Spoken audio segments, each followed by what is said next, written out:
Madame la présidente, monsieur le ministre, madame le rapporteur, mes chers collègues. Le débat du jour éveille en nous nombre de considérations politiques, philosophiques et morales.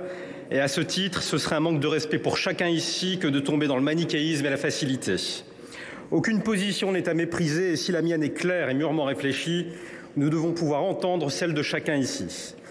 J'entends l'argument selon lequel ce n'est pas la vocation de la Constitution que de sanctuariser individuellement les droits et les libertés publiques et que la loi suffit.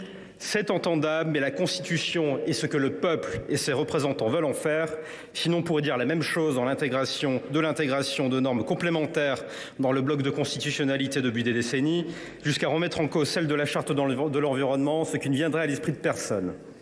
Mes chers collègues, il est vrai de dire qu'aucune formation politique qui concourt régulièrement aux élections ne propose de restriction de l'accès à l'interruption volontaire de grossesse telle qu'elle est permise aujourd'hui et qu'à ce titre, aucune menace aujourd'hui ne pèserait sur ce droit acquis pour les femmes.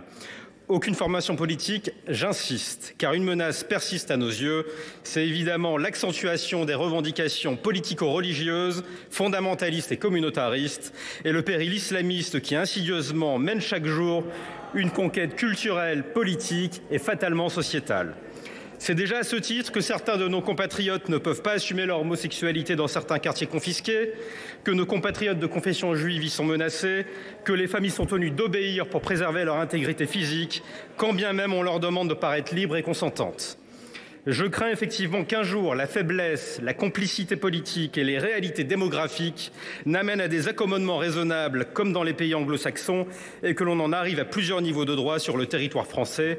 De l'autre côté, c'est le paradoxe des luttes intersectionnelles qui nous menace, celui qui veut nous faire croire que toutes les luttes d'opprimés, réelles ou supposées, convergent et que l'on peut défendre aussi bien les libertés sociétales que la radicalité religieuse.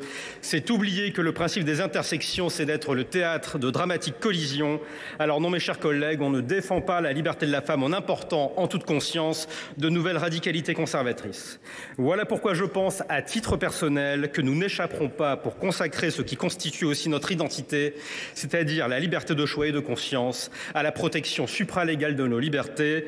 Mes chers collègues, je ne pense pas que ceux qui s'opposeront ce jour à cette proposition soient favorables à une restriction du droit à l'IVG et je m'abstiendrai de tout jugement intellectuel et moral. Mais vous le savez tout comme moi, l'époque ne se prête plus à la nuance et aux circonvolutions, si entendables soient-elles. Pour ces raisons et dans le respect de la liberté de vote et de conscience de chacun, à titre personnel et comme l'ont fait la majorité de mes collègues du groupe RN à l'Assemblée nationale, je voterai pour l'inscription du droit à l'IVG dans la Constitution. Je vous remercie.